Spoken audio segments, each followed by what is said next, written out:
Welcome back to Revise and Resubmit, the podcast that takes, those really dense academic papers and makes them surprisingly interesting. I'm Pavlov. And I'm Nikita. We've got a really interesting piece of research you sent over. It's an article called A Theory of Leadership Metatalk and the Talking-Doing Gap. Yeah, by Thomas Fischer and Mass Alvesson. Just came out in the Journal of Management Studies. Right, and it tackles something I think a lot of us feel, intuitively in our workplaces. Yeah. So our plan today is really to dig into this paper. Absolutely. We want to unpack what they actually mean by leadership metatalk. How it's different from, actual leadership practice. Why there's often this gap between the talking and the doing. And maybe what that means for how we see managers, how we experience work. It feels quite relevant. Now, just a quick heads up before we dive in properly. What you're hearing now is essentially our conversation based on this specific research article you gave us. Think of this whole discussion, even the script itself, as generated with the help of AI tools. Right. It's designed to help synthesize the key points from the paper quickly. Exactly. And while that's useful for getting up to speed, we really want to emphasize that reading, deeply engaging with original work, like this article, is different. It reminds you that, wisdom, empathy, real understanding, those aren't things you just optimize. They're lived. They're developed through that kind of engagement. Totally. So whether you follow us regularly or not, we genuinely encourage you, find the time to read the original article. It's open access, thoughtfully done. We'll make sure the link is right there in the show notes for you. Definitely worth it. But for now, our goal is to give you that shortcut, that solid grasp of the main ideas they're putting forward. Okay, let's jump right in then. The article starts by trying to pin down, leadership. It's a word that gets thrown around a lot. How are they defining it here? Yeah, that's crucial. They're not talking about just being the boss or, basic management tasks. They focus specifically on leadership as activities tied to positive, purpose-driven, value-driven social influence. Okay, so like the idealized versions we often hear about? Exactly. Think authentic leadership, ethical leadership, transformational, that kind of thing. It's framed as something morally good, aimed at a positive impact beyond just, say, hitting targets. Got it. So starting from that specific angle, they introduce these two core concepts. They sound a bit similar at first glance. They do, but the distinction is key. First, you have leadership practice, LP. This is about the actual stuff a manager does in a real situation. The actions. Right, the actions. Supposedly, based on those positive values and purposes, it happens in situ, right there in the moment. And it includes talk, sure, but it's talk aimed directly at getting work done or managing relationships. Like actually coaching someone or running a meeting effectively. Precisely. That's LP. Then second, there's leadership metatalk, LMT. Okay, metatalk. So talk about talk. Or kind of, it's talk about leadership. It's reflecting on or describing the positive purpose or meaning or significance that supposedly underlies what the manager does or who they are. So it's a step back from the immediate task. Yeah, it's a bit more abstract. It's used to frame actions or behaviors to charge them with that positive meaning. Like, instead of just saying, my door's open, you talk about fostering psychological safety through your open door policy. I see. So you've got the practice, the doing, and then the meta talk, which puts this positive value-laden spin on it. That's the idea. And the central argument of the whole paper is that there's often a pretty big talking-doing gap between these two. Okay, and how big a gap are we talking? Is this just occasional or something more fundamental? Well, they make a strong case that it's significant. They argue that genuine leadership practice, in that positive, purpose-driven sense, is actually less common and definitely less glamorous than all the leadership meta-talk about it. And what's the evidence they point to for that claim? They pull together a few different strands. For instance, some academic studies have actually struggled to observe frequent leadership practice. They mention researchers looking for transformational leadership, even in their own universities, and finding it surprisingly scarce. That does seem a bit counterintuitive, given how much emphasis organizations put on leadership. It does, and it lines up with things, famous management thinkers like Henry Mintzberg observed ages ago, managers saying they just don't have time for leadership because they're buried under admin and putting out fires. Right, the urgent crowds out the important. Yeah, makes sense. If you're drowning in emails, that deep coaching conversation is probably the first thing to go. Exactly, and then there's the big picture data, like employee engagement surveys. Gallup's figures are pretty stark, right? Globally, only about 23% engaged. And in Europe, it's even lower, like 13%. Wow, 13%. That's sobering. It really is. And consistently, Poor leadership gets cited as a major reason for that disengagement. If that idealized LP was happening all the time, you'd expect those numbers to look very different. Good point. If everyone felt well-led, engagement should be much higher. Then there are studies where managers themselves, in interviews, they talk a great game. They use all the fashionable leadership terms, authentic, empowering, whatever. But when you push them for specific examples, they struggle. Yeah, they find it hard to describe concrete actions that actually embody that talk. It's like the language is there, but maybe the consistent practice isn't always following. They know the script, but maybe haven't fully internalized the performance. Something like that. And there's also evidence suggesting managers' intentions or ideals about leadership are often way ahead of their actual day-to-day behavior. This really connects with that anecdote they share about William, the engineering trainee. That was quite vivid. Oh, William's story is powerful, isn't it? He joins this company attracted by all the talk about fantastic leadership, great culture, but pretty quickly he feels, deeply uneasy. He saw the image of leadership everywhere, but felt a real absence of the actual practice. Exactly. He described it as living in a bizarro world where leadership was something people talked about in these large, swelling formulations, but didn't seem to actually do much. Large, swelling formulations. That captures the meta-talk idea perfectly, doesn't it? It really does. And what's interesting is he felt crazy at first because others didn't seem to notice this gap, or at least they didn't talk about it. And that's a key point, too. The gap isn't always obvious to everyone. Right. The paper suggests if you really buy into the sort of romance of leadership, you might be less likely to see the gap, or you might explain it away. Your belief shapes your perception. Okay, so the gap seems real, there's evidence for it. But how does it work? How can the talk and the practice diverge so much? They use this term weakly coupled. What's that about? Yeah, that's central to their theory. They're not just saying managers are liars, it's more subtle. The idea is the link between the talk, LMT, and the practice, LP, isn't tight or direct, it's weak, and it operates through two main mechanisms: loose coupling and selective coupling. Okay, let's take loose coupling first. What does that mean? Loose coupling basically exploits the fact that human behavior is often ambiguous. The same action can be interpreted in many different ways. LMT comes in and provides a specific interpretation, usually a positive, value-laden one, for that ambiguous practice. So it's not necessarily false, but it's putting a particular spin on reality. Exactly. It blends description with interpretation. The coffee break example they use illustrates it well. Right. Tell us about that one. Okay, so imagine a manager has a quick coffee with an employee, just chatting. The purely descriptive talk is simple. Had coffee, we talked. Factual, neutral. Okay. And the leadership meta-talk version? The LMT version might sound like, I make it a point to connect personally with my team, really listen to their concerns, support their well-being, because, true leadership is about caring for the whole person. Whoa, big difference. Yeah. It takes a simple coffee break and frames it as this profound act of supportive leadership. Precisely. It's not necessarily a lie, maybe they did listen, but the LMT romanticizes it, charges it with this deep, positive purpose. It exploits the ambiguity of just having a chat over coffee. That's loose coupling. The practice is vague. The talk gives it a specific idealized meaning. Okay, I get that. Exploiting ambiguity. What about selective coupling? Selective coupling is more about focusing attention.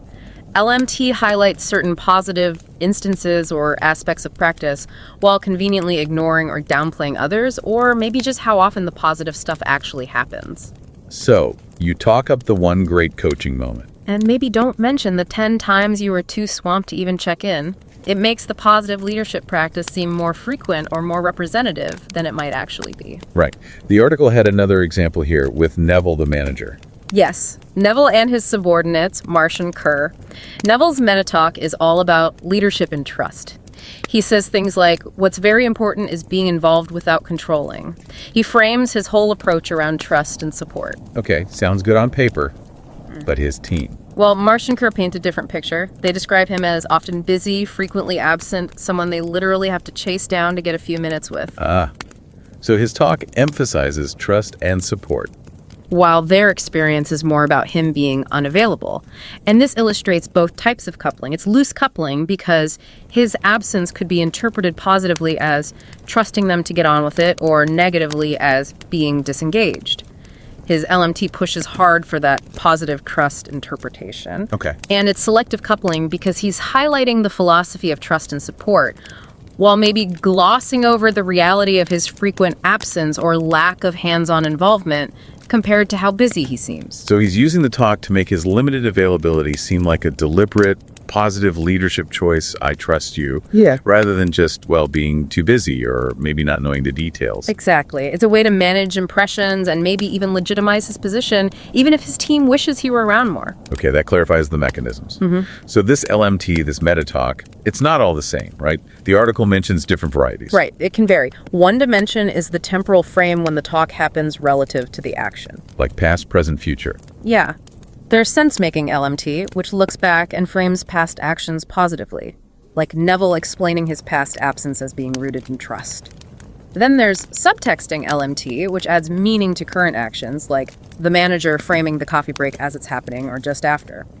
And aspirational LMT, which focuses on the future intentions, goals, how they want to lead. And talking about the past or future is probably easier ground for making things sound good. Generally, yeah. It's less tied to the messy, observable present.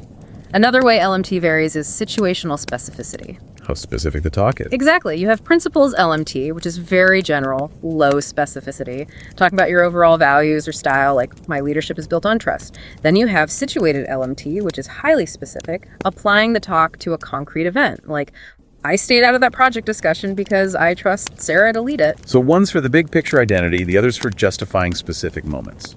You got it. And finally, they talk about the explicit vocabulary used. Ah, the buzzwords. Sometimes, formulaic LMT uses those explicit, institutionalized leadership terms, authentic, transformational, servant leadership, coaching.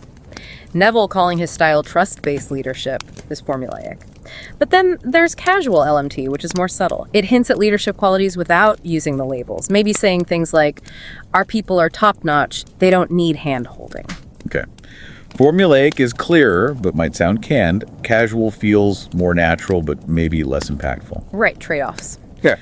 But regardless of the type, how does this LMT actually function? What does it do in the workplace to create or maintain that gap? Yeah, what's the effect? The paper highlights two main ways it works. First, it provides interpretation support. This links back to loose coupling. LMT helps people make sense of ambiguous actions in a positive way. It guides interpretation, making the practice seem more effective or more morally sound than it might objectively be. It basically tells you how to view the manager's actions. In a sense, yes. It provides a positive narrative lens. Second, it performs attention management. This connects to selective coupling. LMT directs everyone's focus towards the positive bits, the favorable examples, the good intentions, and away from the less flattering aspects or the frequency of practice. So it manages what people see and notice, makes the good stuff seem more prominent. Exactly. So it's actively shaping both how people interpret things and what they focus on, which together can create this impression of more or better leadership than is actually there day to day. Okay, so that's how it works. But what does this achieve? What are the broader functions of LMT? Two big ones stand out in the article. First, it influences attributions of leadership. LMT gives reason explanations. It explains the manager's actions based on their supposed positive beliefs and desires. When Neville talks about trust, he's giving a reason for his absence. And that makes people more likely to see him as a leader. Yes, it encourages others to attribute his behavior to positive leadership motives, trust, empowerment, rather than, say, indifference or lack of expertise. It shapes how people understand the why behind the what. Interesting. That's a subtle form of influence. Very. And the second big function is presenting workplace reality as harmonious and legitimate. LMT tends to smooth over conflicts, tensions, power differences. It paints the manager and the organization in a positive, moral light, suggesting their actions benefit everyone. Which makes the current setup seem okay, maybe even good. Precisely. It helps legitimize the status quo, the existing power structures. By making things seem harmonious and value-driven, it encourages employees to cooperate voluntarily. They call this pre-performative, preparing the ground for future influence by building legitimacy. It masks underlying conflicts of interest. Wow. So LMT isn't just about individual image management. It can actually function to uphold the existing organizational order. That's a really key point they make. It serves systemic functions, too. Okay, this is making a lot of sense. We see how it works, what it does. But why? Why do managers do this? Why is LMT so common? And why is the actual leadership practice, as they define it, seemingly so difficult or rare? The core argument is about costs versus benefits. For managers, the symbolic benefits of engaging in LMT are often quite high, and the costs are relatively low. On the other hand, the costs and difficulties of actually doing consistent, purpose-driven leadership practice are often underestimated. Let's break that down. What are the benefits of the talk, the LMT? They identify a few levels of symbolic benefits for the manager. First, egocentric benefits. It just makes the manager feel better about themselves. Talking the talk, even just internally, reinforces their identity as a good leader, aligns them with positive ideals. It's ego boosting. Self-perception. Second, psycho-relational benefits. It helps smooth relationships with others, team members, bosses, peers. Signaling that you buy into and aspire to these leadership ideals makes interactions easier, builds harmony, and makes it more likely people will actually grant you the identity of leader. So it helps you get along and be seen positively by those around you. And third, public image benefits. This is about projecting a positive image to a wider audience, meeting those broader institutional expectations from HR, corporate communications, the industry, etc., looking like a modern, effective leader. Right, so it helps you feel good, relate well, and look good. Pretty strong incentives. Very strong. Now, compare that to the costs and difficulties of actual leadership practice. Some challenges are just inherent in the manager's job. Like we mentioned with Mintzberg. Exactly. Real LP takes a lot of time, requires significant skill like emotional intelligence, coaching ability, can be really stressful, and it constantly gets pushed aside by urgent operational demands. It's just fundamentally harder, more resource intensive than talking about it. The day-to-day reality is tough. And other difficulties are induced by the organization itself. Genuine ethical or authentic leadership might require you to prioritize collective good over self-interest, or stick to values that conflict with what gets rewarded for career progression, like individual results or political savvy. So doing the right thing according to idealized leadership might actually be risky for your own career in some environments. It absolutely can be. Speaking truth to power, taking a stand on values, that has costs. LMT, the talk, is far less costly and risky than consistently living up to that talk, especially when the system often tolerates or even implicitly rewards a moderate gap. So the system itself pushes towards talk over practice in many ways. That's the argument, which leads them to say the gap isn't necessarily a personal failing. But it's systemic. It's built into the way things work. Precisely. It's not just a few bad managers. The system creates the conditions for the gap to exist and persist. And crucially, powerful players benefit from it. We talked about the individual manager benefiting. Who else? Well, the organization's top leadership often benefits. LMT helps maintain that sense of legitimacy and harmony, masks tensions, encourages compliance, all useful for maintaining control and stability. And then there's the whole leadership industry. The consultants, the coaches, the business schools, the authors, they have an economic interest in promoting these idealized concepts and the language of LMT. They provide the scripts. Right. They sell the ideals that fuel the meta talk. And organizations themselves often create specific stages for LMT. Think about leadership retreats, strategy kickoffs, values workshops. These are often quite detached from the daily grind, perfect environments for grand, aspirational talk. Space is designed for the talk, not necessarily the doing. It sounds like a self-reinforcing cycle. Very much so. Individual incentives, organizational dynamics, industry influence, they all contribute. Okay, wow. This paints a pretty complex picture. So, given all this, what are the takeaways? What does this mean for us navigating the workplace? The article stresses a nuanced view. LMT isn't inherently evil. It's a normal part of social influence. It can help manage ambiguity, but obviously it can also shade into manipulation or deception. So what's the advice? For managers, the message isn't necessarily stop all meta talk. It's probably unavoidable, even necessary to some extent. But be conscious of the gap between your talk and your practice. Try to keep it moderate. Huge gaps feel inauthentic, can damage trust, and might even create mental health strain for the manager trying to live up to an impossible image. Maybe maintain a bit of critical distance from those superheroic leadership narratives. So be realistic, be mindful of the gap, don't overpromise with your talk. Something like that. For employees, the advice is similar. Recognize the gap is normal. Your manager's LMT might reflect sincere hopes or intentions, even if the crackling falls short. So try not to jump immediately to cynicism or accusations of hypocrisy. But also don't be naive. Exactly. Maintain critical distance here, too. Don't idealize managers based only on their talk that sets you up for disappointment, but also maybe avoid demonizing them when the complex reality inevitably differs from the simple positive narrative. Try to understand the pressures they might be under that contribute to the gap. A balanced, critical perspective. And what about the bigger picture for society? Well, the gap might partly reflect very high, maybe even unrealistic, societal expectations of leaders. A certain amount of discrepancy might just be a normal feature of complex social life. However, large, widely perceived gaps can definitely breed cynicism and erode trust in institutions. And we should be aware of LMT's role in, well, propping things up. Yes. Recognize how LMT functions to legitimize existing power structures and social orders. By making things seem more harmonious or fair than they might be, it can potentially dampen calls for necessary change or mask deeper systemic issues. So it's not just noise. It has real social and political effects. It really does. It shapes how we understand and accept the world around us. The article concludes by suggesting we should aim for a view of managerial leadership that is, quote, simply human. Full of ambiguities, aspirations, and sobering realities and legitimate hope for improvement. I like that. Not heroic, not villainous, just human. A much more grounded and frankly probably more useful perspective. It acknowledges the talk and the messy reality of the practice. This has been fascinating. This deep dive really offers a powerful framework for thinking about leadership in organizations. It highlights that the shiny narratives we often hear, the meta talk, might not capture the full story. Right.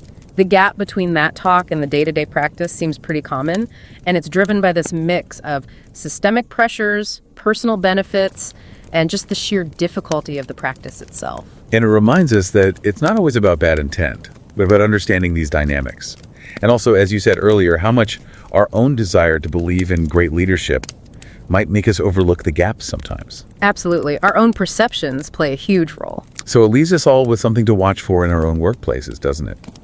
How much are we tuning into the meta talk versus observing the actual practice?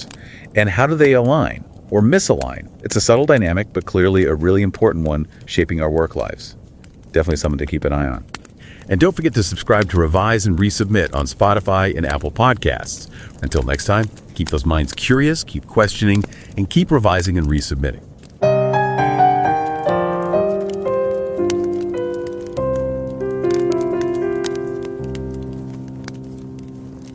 Revise and রিসাবমিটে স্বাগতম।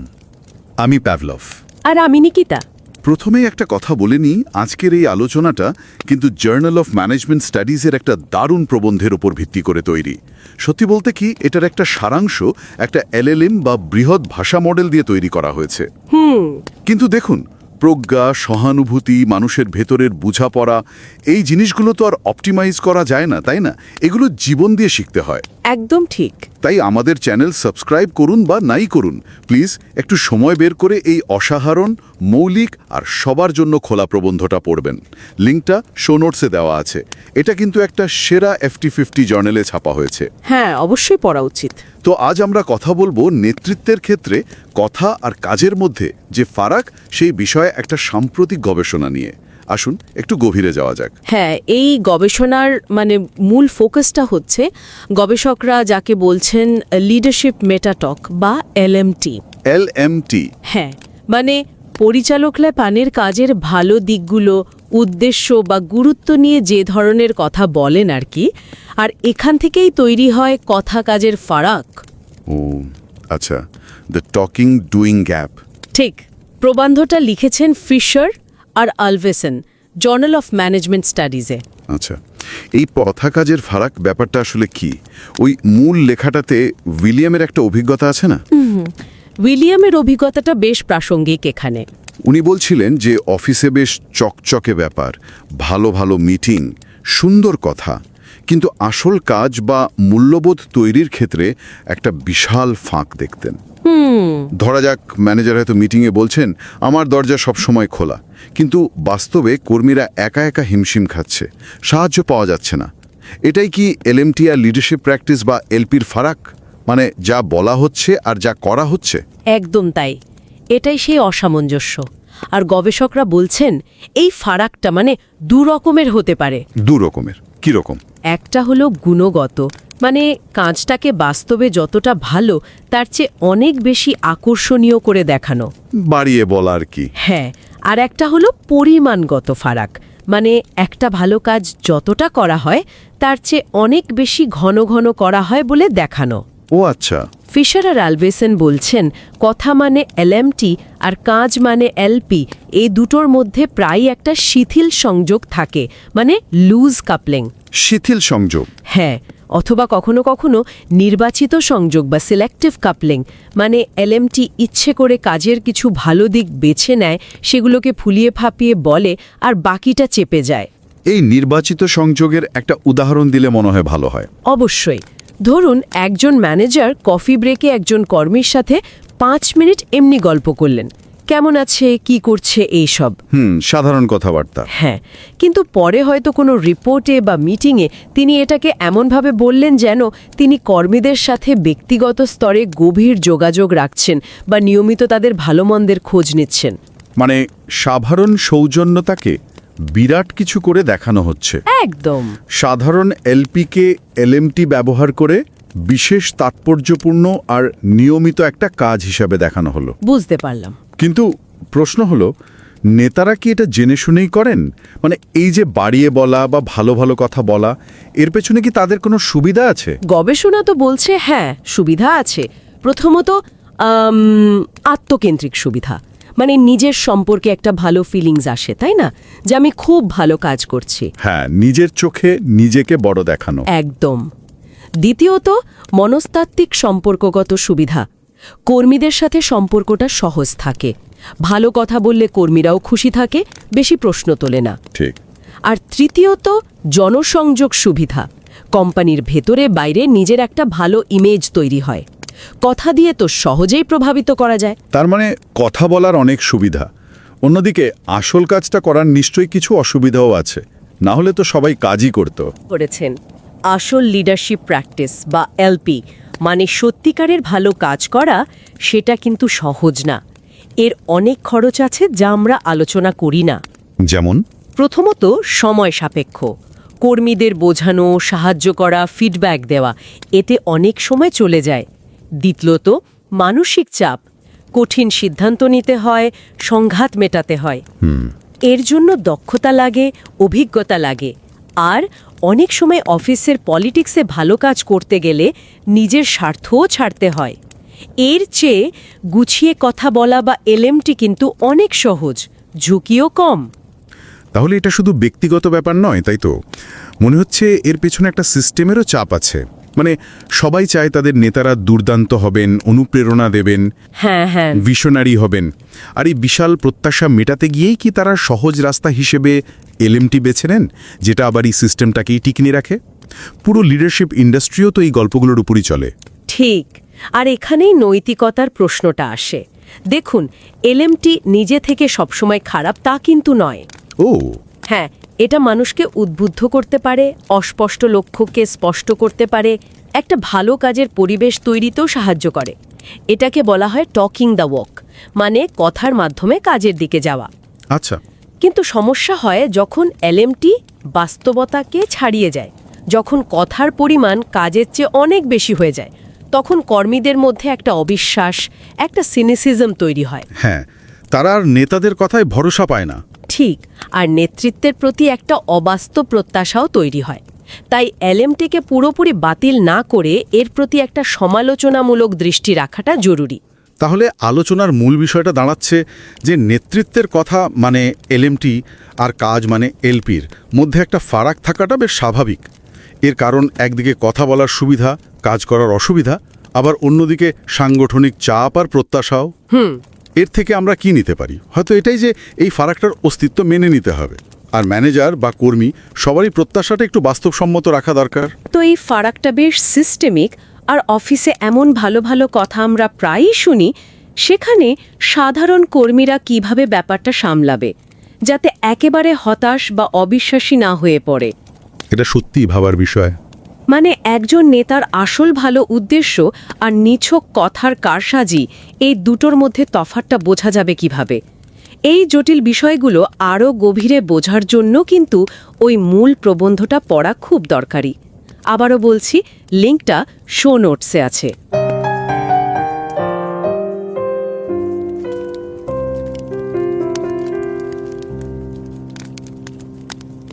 नमस्कार।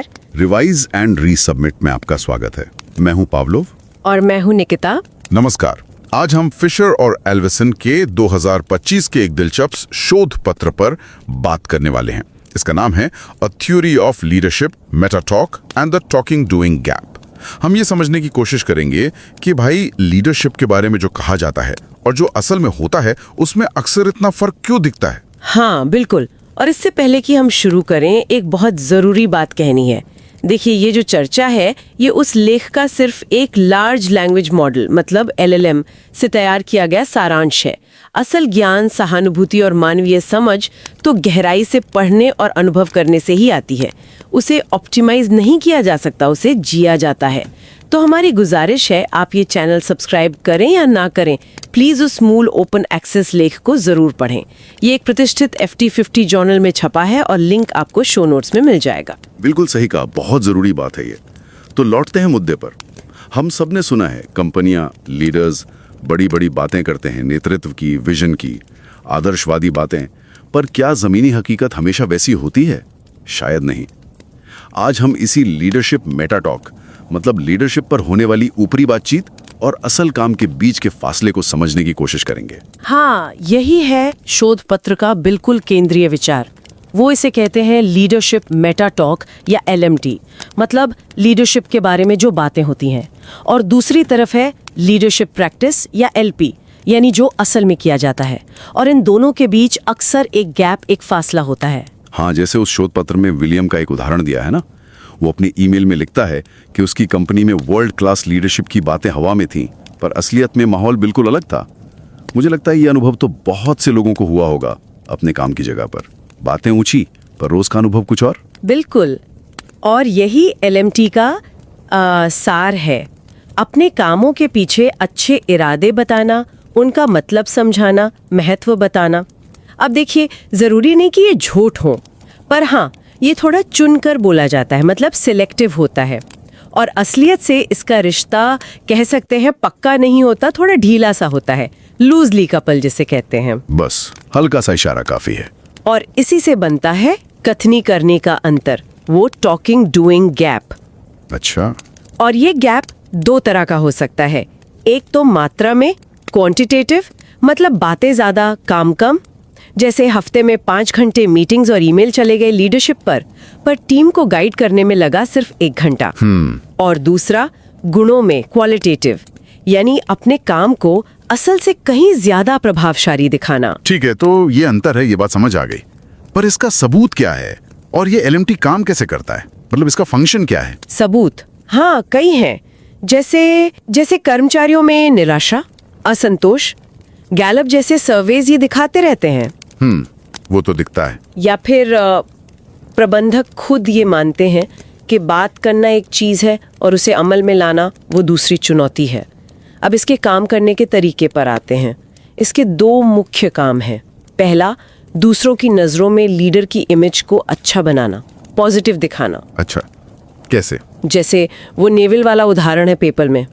वो अपनी गैर मौजूदगी को ऐसे पेश करता है जैसे वो टीम पर भरोसा कर रहा है, उन्हें आज़ादी दे रहा है। अरे वाह, मतलब अपनी गैर मौजूदगी को भी पॉजिटिव बना दिया।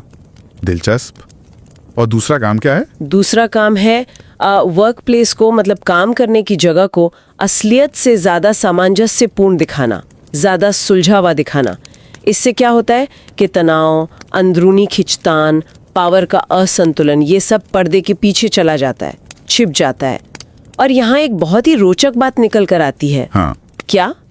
कि ये LMT जो है ये पाखंडे या हिपोक्रेसी के आरोपों को कम करने में मदद कर सकता है, भले ही वो असल में कथनी करने के गैप को बढ़ा रहा हो। हाँ, ये कैसे मुमकिन है? बात ज्यादा, काम कम और पाखंड का आरोप भी कम। हाँ, क्योंकि अगर लीडर अपनी बात का कोई अच्छा सा कारण बता दे, जैसे नेविल ने कहा भरोसा दिखा रहा हूँ, तो फिर उस पर इल्जाम लगाना मुश्किल हो जाता है ना, कि वो गैर जिम्मेदार है या पाखंडी है। कमाल है। तो फिर सवाल ये उठता है कि प्रबंधक ऐसा करते ही क्यों हैं? क्या ये सिर्फ दिखावा है? नहीं, देखिए, सिर्फ दिखावा कहना ठीक नहीं होगा। इसके पीछे कई कारण हैं। एक तो प्रबंधकों को इससे सीधे व्यक्तिगत फायदे मिलते हैं। उनकी खुद की नज़र में इमेज अच्छी बनती है, मैं एक अच्छा लीडर हूँ, ये फीलिंग आती है। सहकर्मियों और अपनी टीम के साथ रिश्ते भी ठीक ठाक बने रहते हैं और बाहर पब्लिक इमेज भी सुधरती है।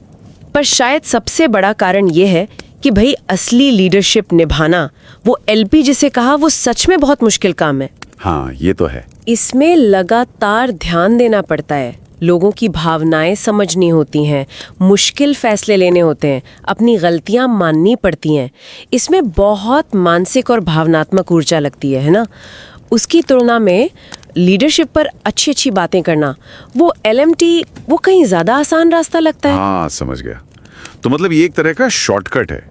पर क्या ये हमेशा बुरा है? शोध पत्र तो कह रहा है कि ये नैतिक रूप से तटस्थ है, बस एक औजार है। हाँ बिल्कुल, ये एक साधन है। अब इसका इस्तेमाल अच्छे के लिए भी हो सकता है, बुरे के लिए भी। इसके मायने क्या है? यही कि प्रबंधकों को थोड़ी सेल्फ अवेयरनेस, आत्म जागरूकता रखनी चाहिए कि भाई मैं कह क्या रहा हूँ और कर क्या रहा हूँ। कर्मचारियों को भी एक हद तक शायद इस गैप को स्वीकार करना होगा, क्योंकि ये शायद होता ही है। पर बिल्कुल भोले भी नहीं बनना चाहिए और नहीं ज़रूरत से ज़्यादा शक करना चाहिए। मतलब एक क्रिटिकल लेकिन यथार्थवादी नज़रिया चाहिए, न पूरा भरोसा न पूरा शक। सही बात है। और समाज को भी लीडरशिप को थोड़ा हकीकत की नज़र से देखना चाहिए। सुपर हीरो वाली उम्मीदें नहीं रखनी चाहिए। ये एलएमटी जो है, ये मौजूदा स्थिति को बनाए रखने में मदद करता है। अब ये कभी अच्छा भी हो सकता है स्थिरता के लिए, और कभी बुरा भी अगर बदलाव की ज़रूरत हो। तो कुल मिलाकर बात यह है कि लीडरशिप की बातों और काम के बीच का ये जो अंतर है, ये बहुत आम है, लगभग सिस्टम का हिस्सा है।